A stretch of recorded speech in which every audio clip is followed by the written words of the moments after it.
Hoy puede ser. Protagonistas que vengan y den su visión de la realidad. Aparte, lo que tratamos de hacer es un poco lo mismo que charlamos todos en una mesa de café, en el almuerzo con la familia, en la cena y demás, es que por ahí no entendemos. La mitad de las cosas que nos pasan en el país, que nos pasan en el mundo, que nos pasan internamente, pensando en diferentes tipos de contenidos y de columnas que compartimos. Hay muchas cosas que no entendemos. Necesitamos que los especialistas nos lo expliquen. Y mirá si este es un tema. Economía. Economía. Y le vamos a dar la palabra a él. Personalmente una persona que admiro un montón porque tiene un carrerón dentro de nuestra universidad, egresado en la licenciatura en Economía de la misma, está haciendo su recorrido para convertirse en magíster y es una gran palabra especializada sobre economía. Nos está visitando el licenciado Gabriel Pizarro Levi, él además es docente de nuestra universidad. Gracias por estar aquí con nosotros, bienvenido. Para nosotros es un gusto y celebramos el poder inaugurar esta columna de economía. Gracias por la invitación y también un saludo grande a toda la audiencia. Profe, bueno, primero que nada eso, la bienvenida, y segundo, ¿en dónde estamos parados? Digo, hay que hablar de economía y lo primero que se nos viene a la cabeza creo que es inflación. Es como el fantasma que... ¿Viste el meme de los Simpsons? No quiero asustarte, pero el coco está en la casa. La inflación está en la casa. La inflación está en la casa hace rato, ¿no? Pero como que nos está pegando... Lo más gracioso es que todos hablamos de inflación y quizás no sepamos exactamente qué es inflación. ¿De qué hablamos cuando hablamos de inflación? Bueno, lo cierto es que Argentina tiene una larga trayectoria histórica compartida durante momentos de su historia con otros países de la región, ¿sí? De América Latina, países que han logrado solucionar el problema inflacionario, o sea, reduciendo las tasas altísimas que enfrentaron durante buena parte del siglo XX a tasas de un dígito, que es lo que la teoría económica caracteriza o tilda como lo racional y lo sano para la macroeconomía. Uh-huh. En ese sentido, Argentina no ha logrado hasta el día de hoy poder estabilizar esa situación en torno a la inflación, aun cuando en otras variables macroeconómicas ha tenido a lo largo de la historia reciente quizás performance un poco más positiva o que hablan de una macroeconomía, si se quiere, más estable, ¿sí? En términos de crecimiento, hemos tenido en las últimas décadas, quizás allá entre 2003 y 2015, crecimientos de Argentina a tasas chinas, o sea, a niveles altísimos de incremento de la producción, de las exportaciones y de lo que todo eso significa después en una medida del PBI, pero con tasas de inflación justamente al alza. Esto nos lleva, el primer diagnóstico de eso es, bueno, qué comportamiento tiene el proceso inflacionario en Argentina, y ahí coinciden economistas tanto de la mainstream, de los que están corridos a la derecha de la mainstream y de los que están corridos un poco más a la izquierda de la mainstream, y es que el proceso inflacionario en el país es un proceso cíclico, que tiene un periodo de auge o un periodo de crecimiento donde la inflación crece hasta alcanzar un máximo, que por lo general los máximos en los últimos tiempos se van dando de forma histórica, es decir, que superan al máximo que habíamos experimentado hace 10 años o hace 15 años e incluso hace 20, 30 años. Y luego de eso comienzan un periodo de desaceleración hasta alcanzar un piso que serían de vuelta mínimos históricos, para después comenzar nuevamente a crecer. Entonces, por ahí, para que alguien que no logra verlo, digamos, en los términos de un ciclo, es como si en un papel dibujara una onda, y esa onda, ¿sí? Ese movimiento ondular le va marcando el ciclo del proceso inflacionario. Momentos de crecimiento de la inflación, un máximo, luego cae, alcanza un piso y vuelve a crecer. Y así se va prolongando a lo largo de la historia. Pero de este ciclo tal vez lo que no tenemos en cuenta que tienen que ver con los ciclos del modelo económico que ha elegido el país.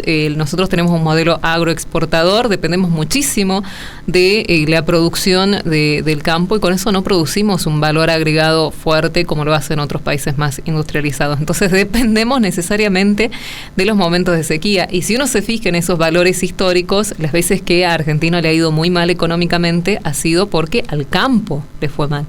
Ahora quizás teníamos por ahí, vislumbrábamos una luz al final del túnel con la apertura de Vaca Muerta, por ejemplo, que vamos a hacer ahora, no solamente depender del campo, sino vamos a ser exportadores de energía. Sí, justamente es uno de los problemas de países que han primarizado su estructura productiva, y esto le ha pasado a todos los países de América Latina.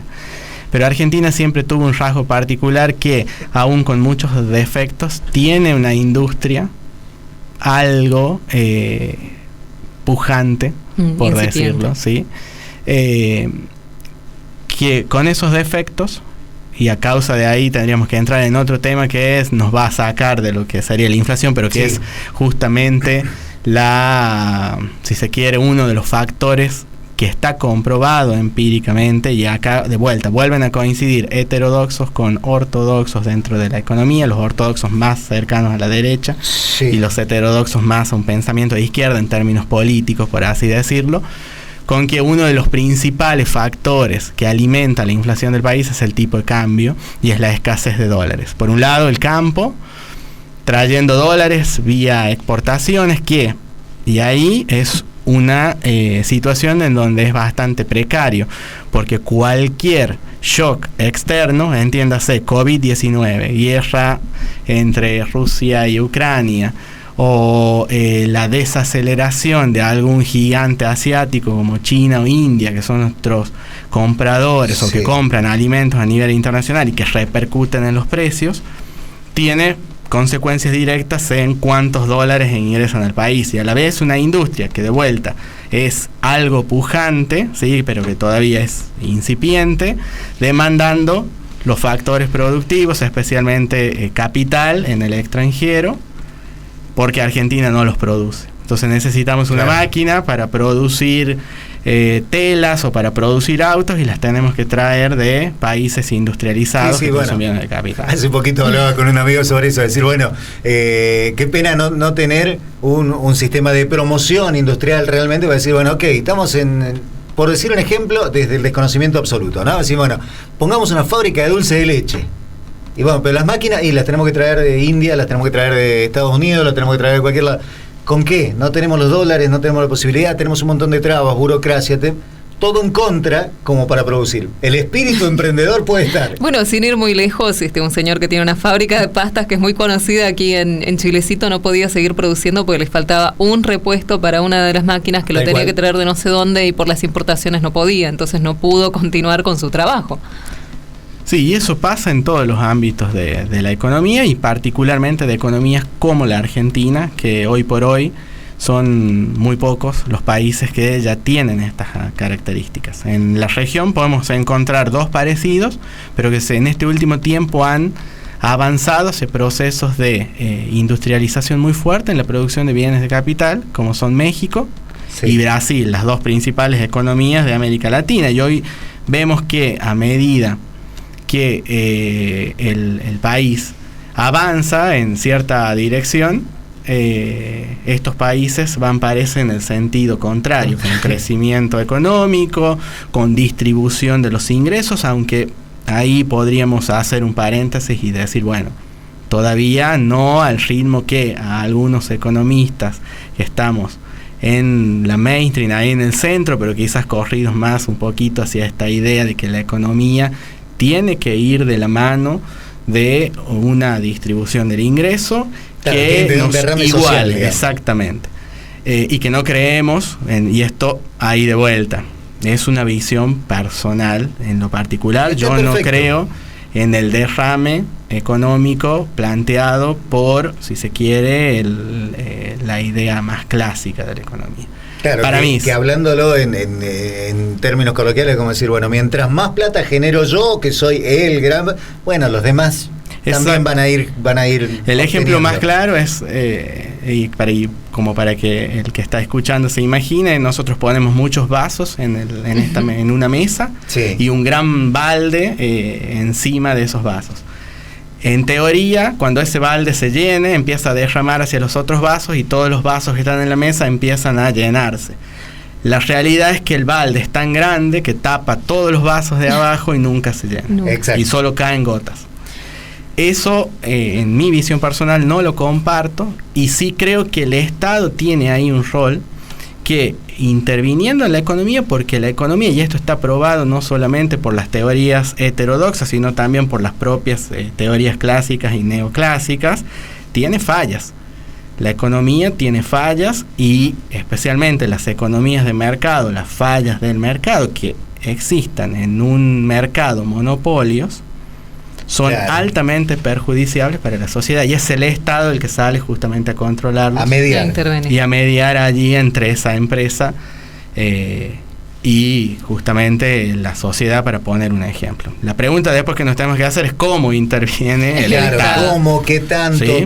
Pero que es necesario que esté, porque si no, claro, es que yo la quiero toda para mí. Exactamente, y de ahí de vuelta en algo personal mío, estoy totalmente, quizás casi en un 90% en desacuerdo de las formas en las que últimamente el Estado ha intervenido en la economía argentina. Bueno, ahí yo tengo como dos cuestiones, ¿no? Porque recuerdo cuando estudiábamos en historia, le mando un saludo al profe Nigre, el profe del peso, la crisis de 1930, fue el Estado el que fue interviniendo de a poco y viendo de allí, a escala mundial, internacional, sobre todo Estados Unidos, que interviniendo, dándole trabajo a la gente, estableciendo una especie de planes sociales, se pudo salir de a poco, y se llevó mucho tiempo, de una crisis bastante incipiente. Bueno, después tenemos guerras mundiales, guerra fría, un montón de otras cosas. Y otra cosa que yo no entiendo es cómo superás la inflación generando nuevos pobres, porque todas estas políticas de shock no estoy comprendiendo cómo influyen o cómo me benefician a mí, mortal, persona de a pie, el trabajador, en mi día a día, en cómo eso va a mejorarme a mí económicamente, si veo que a la par tengo compañeros que se están quedando sin trabajo, veo que se están generando nuevos sectores vulnerables. Bueno, ahí hay dos posibilidades, de que muchos se queden en el puerto cuando el barco zarpe hacia el mar, y la otra, que es un camino que todavía no está claro de si se lo va a adoptar, es que logremos que todos suban a ese barco antes que zarpe. Pero para entender eso, y ahí es a donde aparece quizás un poco el tema de lo que estaba pensado para ahora, es que cuando la inflación cae, porque lo estamos viendo, no caen los precios. Entonces eso va dejando justamente a mucha gente que encima está con otros problemas acarreados de las políticas económicas que se están tomando, quedando fuera del sistema, pierden el trabajo o pierden la propia capacidad de compra. Argentina, y esto ya ahí hay que compartir responsabilidades. En parte el gobierno que se fue y el gobierno actual, teníamos trabajadores que estaban básicamente con un poder adquisitivo pulverizado.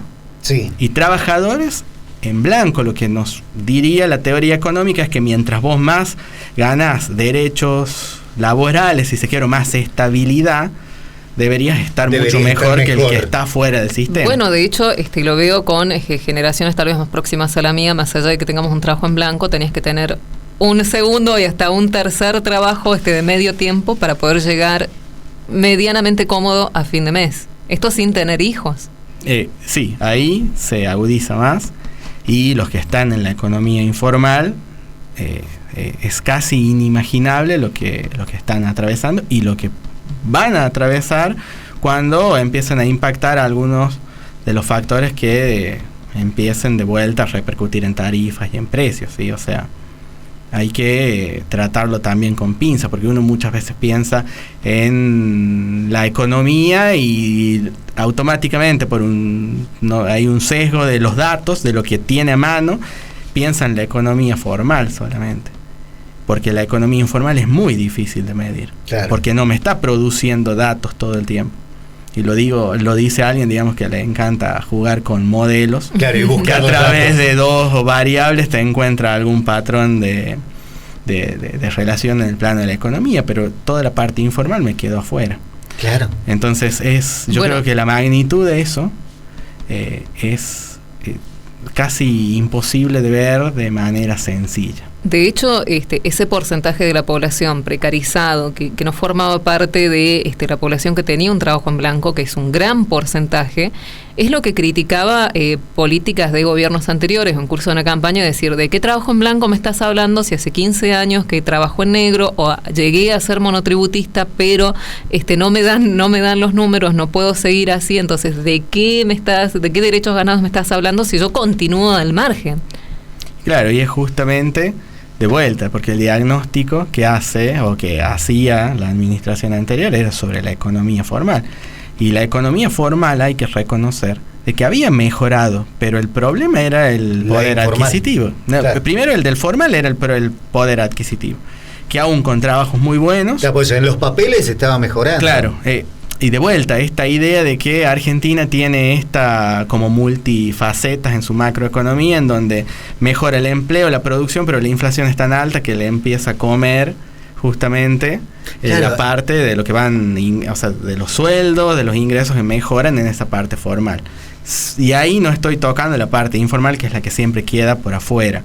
Ahora, se supone que mientras las economías crecen, ¿sí?, y si la tasa de inflación se controla y se modera, y esto aplicando las políticas que la administración económica considere necesario, y ahí ya no entro en si son de derecha o de izquierda, pero si la logran moderar, pero con una economía en crecimiento, que sería lo que no se está viendo ahora en la realidad, es controlamos inflación, pero con una economía a la baja. Claro.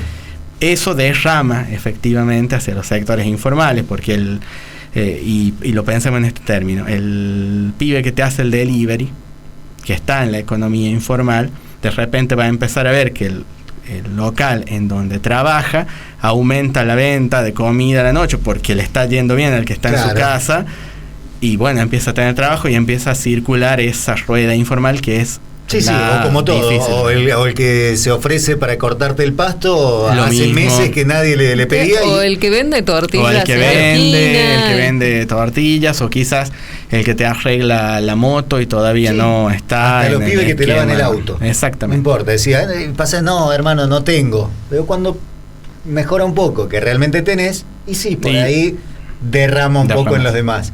Pero bueno, no me quiero ir porque yo empiezo a volar. Lo dejo al profe que oriente la conversación a donde corresponda.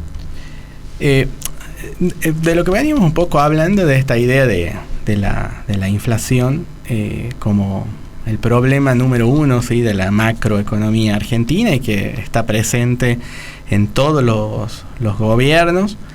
Y de esta historia de que Argentina es el gran laboratorio económico de América Latina, sí, porque ni siquiera los países que mencionaba hace rato, como en el caso de Brasil o México, que son las principales economías, tienen los problemas en la actualidad que nosotros tenemos. Y especialmente en inflación somos un gran laboratorio económico. Argentina ha atravesado periodos de hiperinflación, esto es inflaciones tasas de inflaciones que son hoy por hoy casi inimaginables para muchos de los que transitamos esta etapa de la historia, o nos tocó vivir en estos momentos de la historia, pero que yo escuchaba siempre a mi abuelo o a mi abuela decir, no, las cosas ibas a comprar a la mañana, estaba 100 pesos y a la tarde volvías y ya estaba 500. Eso es una hiperinflación. Uh-huh. No hay ancla en precios, no hay precios de referencia, absolutamente nada. Lo que transita Argentina en la actualidad es más que una hiperinflación, es una inflación crónica, con altas tasas de inflación mensual, y por ende los acumulados anuales son altísimos. Y si no me equivoco, creo que en el mes de en el mes de diciembre, después de la devaluación y del sinceramiento de algunas tarifas, el país ha tenido la tasa de inflación más alta del mundo, y si no es la más alta, debe ser la segunda ahí detrás de algún país de África, que justamente tienen tasas de inflación que son para nosotros inimaginables. Creo que en diciembre éramos el país número 2, estoy leyendo, con 211,4% de inflación acumulado en todo el 2023. Ese es el acumulado durante 2023, pero para que se entienda un poco ahí, el acumulado es, bueno, cuánto hemos acumulado de inflación durante todo un año. Pero la mejor comparación, y es la que hacen justamente los economistas y por lo general los institutos de estadística nacional, en nuestro caso el INDEC, para saber dónde estamos parados, es la interanual. Es decir, bueno, ¿cuánto cambió entre enero a enero? O entre diciembre a diciembre, y ahí nos da que entre enero a enero hemos tenido un salto del 254,4,2%, o sea, es mucho más alta de lo que se registró en el 2023, y ahí lo que está midiendo es extremos a extremos de 2 años diferentes, que es el inicio del año que termina y el inicio del año que comienza. Entonces miden de acuerdo a eso. Lo que sí tenemos en la actualidad es una desaceleración de la inflación. Y la pregunta que aparece por ahí es, ¿la inflación está bajando? La respuesta es sí. Pero no repercute en los precios. Claro. Y ahora vamos a ver por qué.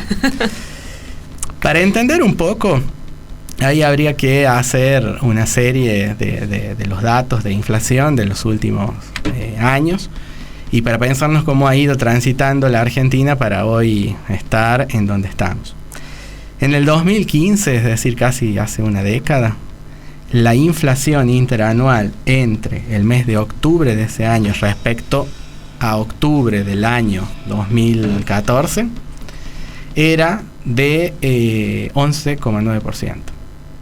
¿Sí? Estamos hablando de un número que hoy por hoy nos parecería estupendo volver a esos valores, porque estamos hablando de inflación acumulada interanual. Los precios variaron entre esos meses, entre el mes de octubre de 2014 y octubre de 2015, un 11,9%. Si nos venimos más en el tiempo, o sea, más cercanos hacia la actualidad, y nos paramos, por ejemplo, en el 2022, los precios interanuales habían ya fluctuado un 56,4%. ¿Qué pasó en el medio? Pandemia, con fuertes repercusiones en los precios internacionales y en los precios internos, en el caso de Argentina, y ahí se da de vuelta estas particularidades de la economía argentina, que mientras muchos países se daban efectos deflacionarios quizás durante la pandemia porque no vendían, en el país la inflación continuó aumentando. Y luego la guerra en Europa desatada a principios del año 2022, entonces ese 56,4% explicado en mucho por el contexto internacional y también obviamente por el propio contexto macroeconómico argentino, que siempre en estos últimos años ha estado mostrando una tendencia alcista en los niveles de precios. Y ya entrando en el mes de agosto del año 2023, tenemos una acumulada respecto al 2022 del 80,2%, lo cual nos da un salto de casi en menos de un año en ese interanual de más del 20%. Entonces, estamos hablando de una inflación que año a año se va acumulando y que va siendo cada vez más grande. Con el cambio de gobierno, es decir, esto ya es en los últimos meses, se ha dado que el sinceramiento de precios y la devaluación han producido que la inflación salte de noviembre del 2023 de un 12,8%, si no me equivoco, a un 25,5% en el mes de diciembre. O sea que se duplicó. Pero lo que se ve en enero del 2024 es que cae al 20,5%. Entonces, claro, uno mira ese dato y dice, la inflación bajó, la inflación se desaceleró.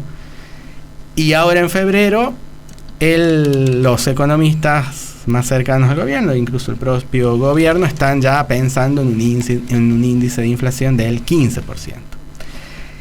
Y consultoras privadas, algunas universidades e incluso algunos modelos tirados con los alumnos de econometría a fines del año pasado nos dan números parecidos, que es una inflación que está en un intervalo del 15 al 18%.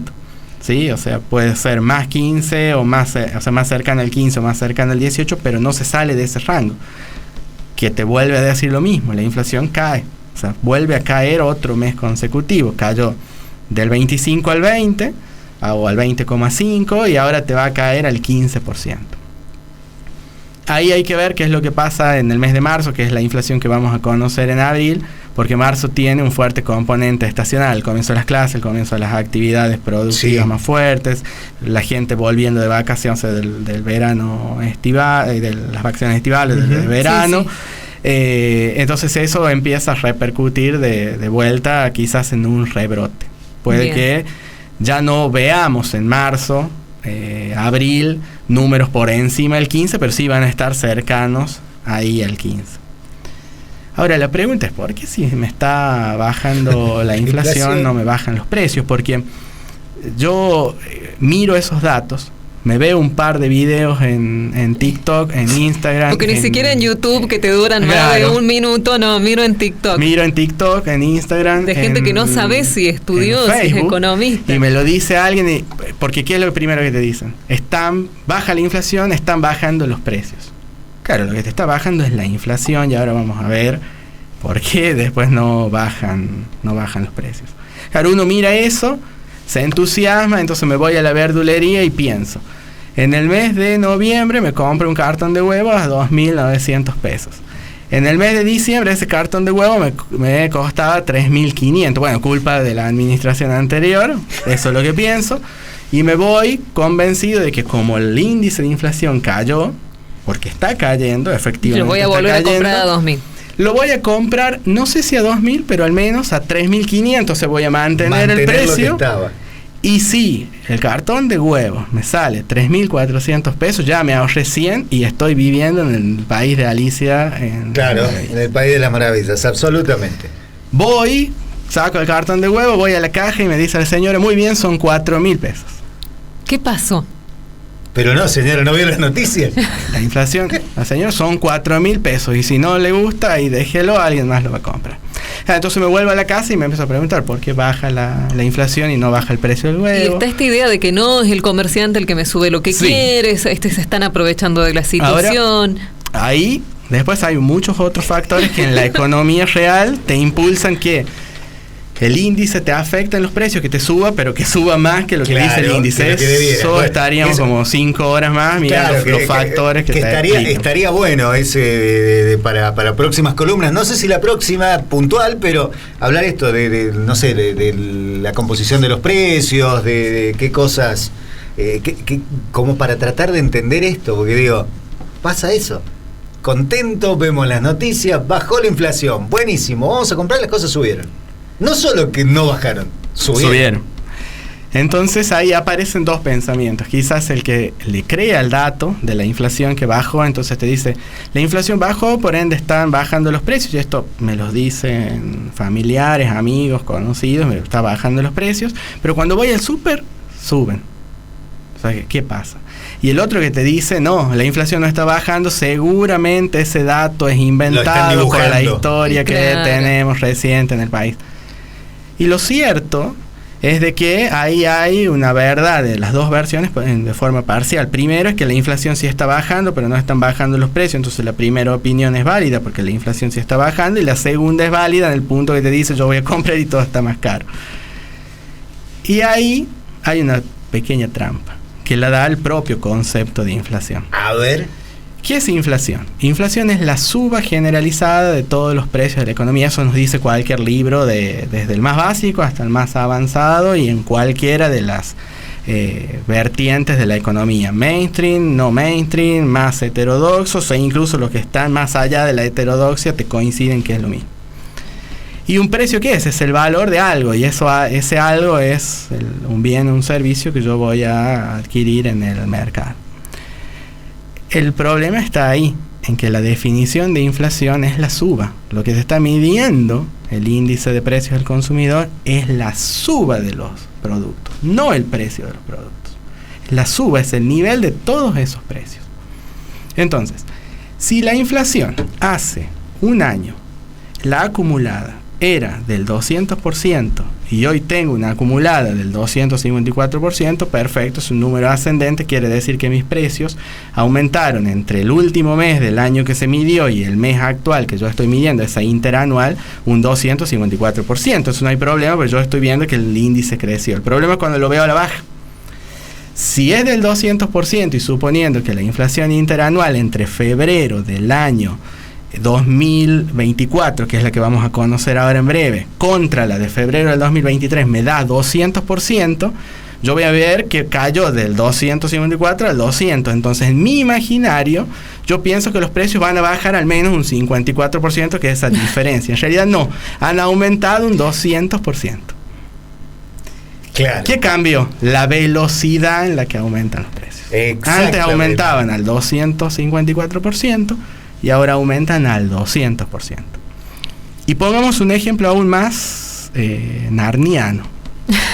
Supongamos que en diciembre del año 2024 la inflación de la República Argentina esté en el 5% y ya empezamos a tener índices, o sea, la inflación interanual, ¿no? 5%, índices muy parecidos a los países hermanos de la zona. Entonces tendríamos una inflación creo que similar a la de México, entonces estaríamos ahí ya de vuelta con las economías pujantes y índices del primer mundo, porque tenemos países del primer mundo con tasas que están España un poco creo que encima. llegó a los 7. Llegó a los 7.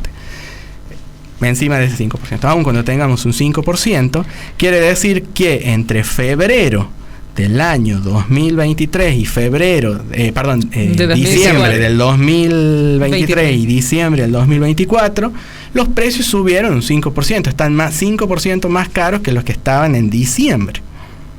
Claro. No bajó nada los precios. Lo que bajó es el índice que mide esos precios. Y ahí hay un juego de la estadística o de... No quiero ser pecador contra la rama, pues yo hago esto, es la econometría. Bueno, pero es una trampa de la econometría de cómo dar.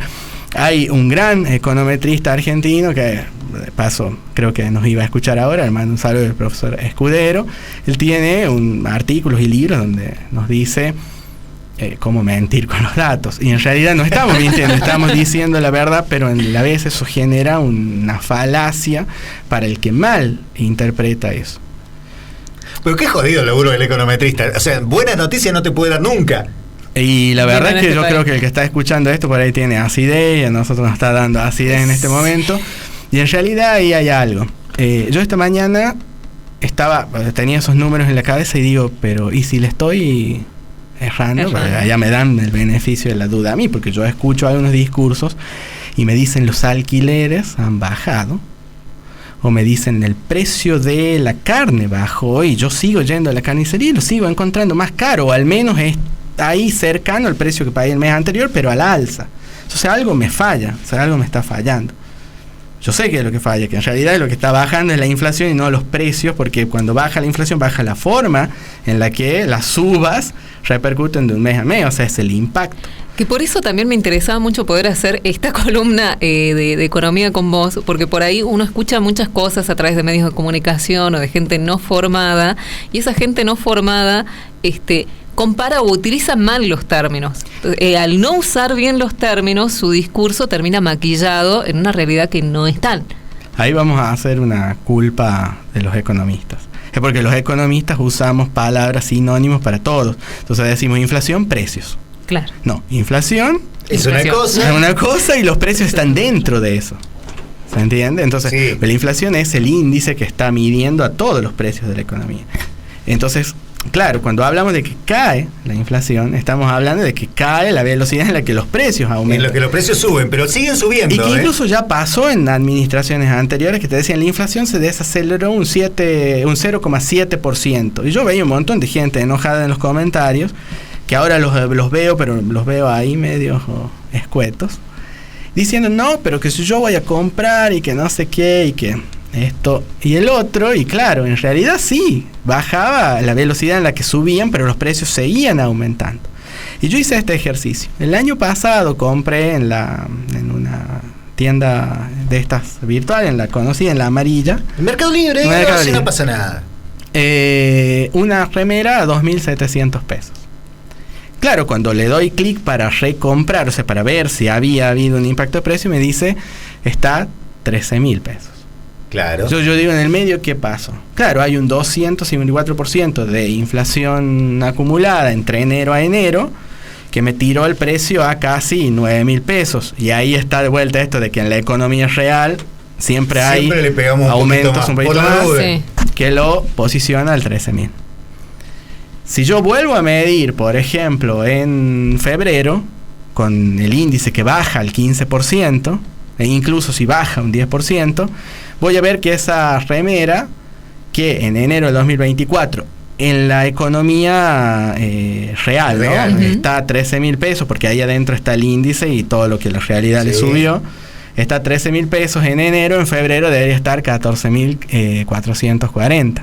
Subió 1.400 pesos y Claro, la inflación pero no subió más que eso. Más que eso, y la inflación está cayendo. Entonces, ¿qué pasó? Pues yo esperaría que cayó la caiga inflación, por cae el debajo precio. de 13.000. No, en realidad es que la velocidad con la que aumentó fue menor. Con lo que Bien. vas explicando Me y está- con la me está situación quedando claro contextual finalmente actual, eso. me siento como que estoy en el carrito de la montaña rusa y que acabo de pasar esa curva peligrosa, difícil, en ascenso, y ahora vas por la parte en la que tenés que tomar un respiro, o sea, seguís subiendo, pero no sé qué va a pasar.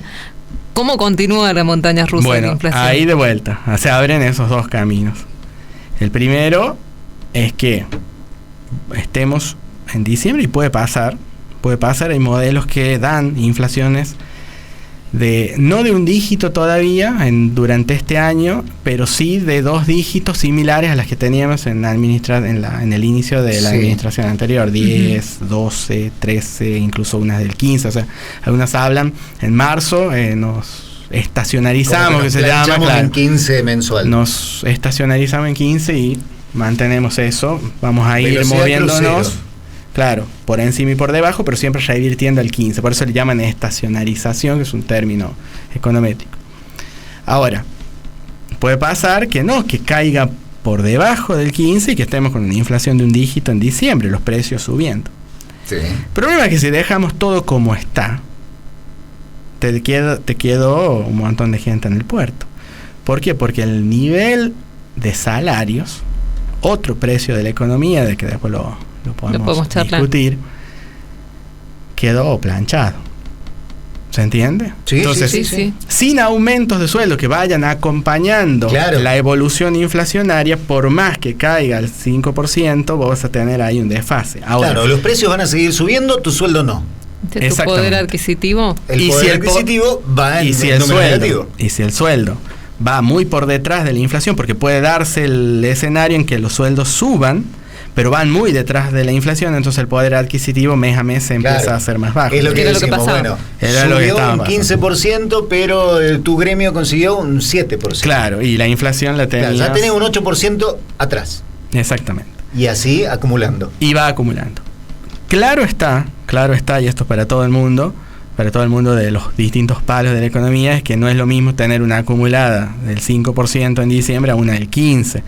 Porque en ese caso, ante el escenario en que los sueldos no hayan subido, o sea, se queden congelados, o que los sueldos suban muy por detrás de la inflación, es decir, vayan perdiendo frente a la inflación, tu poder adquisitivo ante esos cambios no va a perder tanto frente al 5% que frente al 15%, pero es obvio que durante todo ese proceso de reajuste, de que la economía se vuelve a acomodar, va a...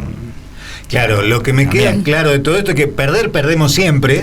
Va a perder en esos dos, o sea, ese es uno de los escenarios. Pero que... El otro escenario que tampoco es muy recomendable, y yo en lo personal, pero también muchos se empiezan a coincidir, tanto de la ortodoxia como de la heterodoxia, que quizás estamos ya transitando ese camino, es el de un enfriamiento de la economía para que ahí sí efectivamente los precios caigan.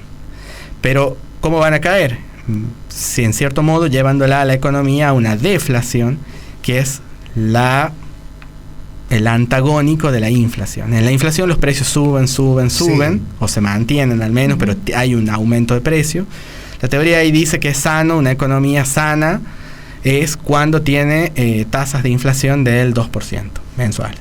Okay. O sea, nosotros estamos, para esa teoría, recontra enfermos.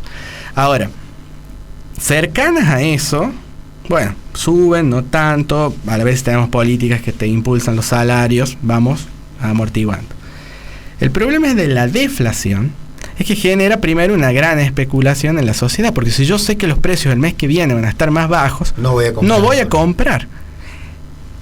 Per se, consumo desplomado, y eso te empieza a arrastrar a las otras variables. Desempleo, o sea, primero, cierre de industria, desempleo. Yo soy el que tengo el negocio. Yo la tengo economía, para vender, vos no me comprás porque el mes que viene va a estar más barato. Tamara era empleada y, bueno, Tamara, lo lamento. No te puedo pagar. O cerramos, nos quedamos los dos, salimos a pedir juntos. Sí, por lo general, ahí hay una doble cuestión. Que el empresario se va del mercado, quizás con un poquito más de espalda que el trabajador, pero los dos quedan expulsados, sí. Digamos.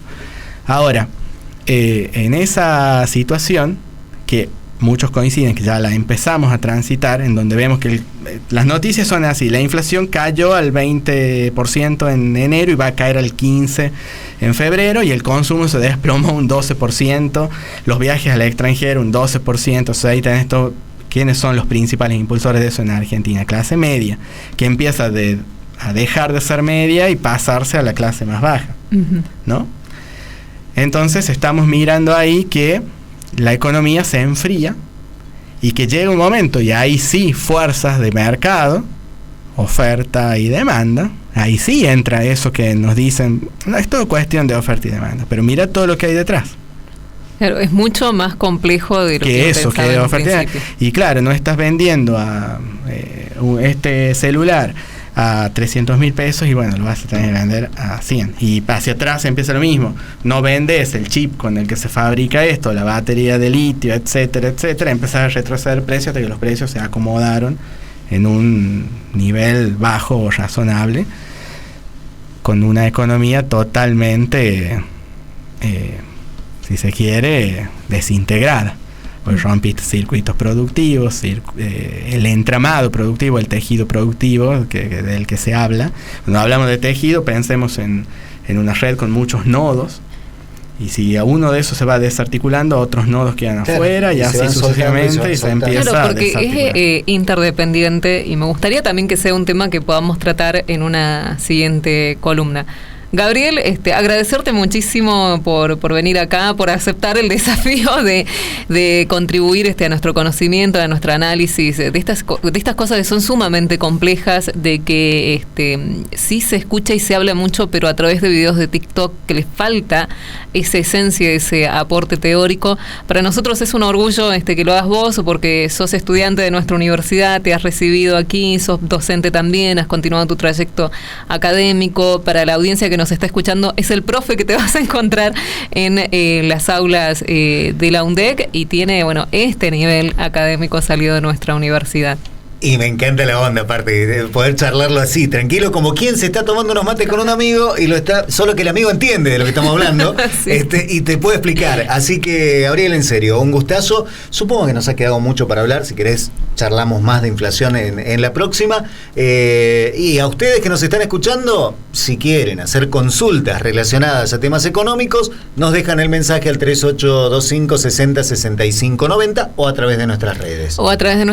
Esta columna va a ser semanal, pero la columna de la semana que viene, que sería el jueves 14, nosotros adherimos a las medidas de fuerza establecidas desde los gremios universitarios, y vamos a estar de paro. Esto ya ha sido anunciado a nivel nacional. Así que la próxima columna con Gabriel será el día 21 de marzo para seguir analizando la actualidad. Nos pueden aportar el tema ustedes, la pregunta que nos quieran hacer al 3825-606590, o el tema que Gabriel sugiera para la próxima columna. Bueno, gracias, chicos, y ahí nos encontraremos el 21. Nos encontraremos el 21 para seguir hablando de inflación y de otros temas. Hoy puede ser.